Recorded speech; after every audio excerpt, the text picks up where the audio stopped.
Aduh, capeknya kerja. Tahu si Rana aja pun tahap apa kerjamu bukannya karena cantikmu. Buku aja pun ini berantakan sini. Cepat-cepat kau bawa bukuku. Capek kali kurasa aku udah capek untuk aku kerja. Apanya maksudmu? Kok kayak gitu cara ngomong? Kasar kali kau ngomong. Siapa aku? Aku ini istrimu. Bukan pembantumu. Bukan budakmu.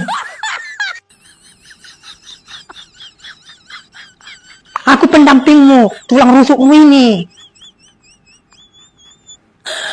Tinggalkan orang tuaku, hidup aku bersamamu. Dulu, kukira kau baik, orangnya perhatian. Ternyata, udah nampak aslimu. Kasar orangnya. Gak bisa rupanya baik-baik ngomong, lembut. Mak, buat kopiku dulu, Mak. Ini, bicaramu ngegas. Aku pun bisa ngegas.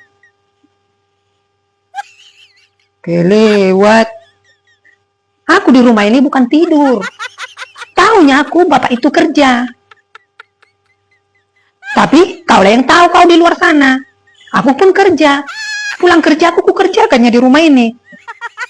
Ini tadi karena nggak sempat. Bersisir aja aku terus ngegas. Pembantu aja dibayar 1 juta. Aku di rumah ini ada dibayar. Ada, ha? Gratis semua. Ingat ya, aku bukan pembantumu, bukan budakmu. Tapi ini istrimu. Kalau sudah berkeluarga, harus saling melengkapi. Harus kerjasama. Jangan istrinya dianggap pembantu yang melayani dia terus.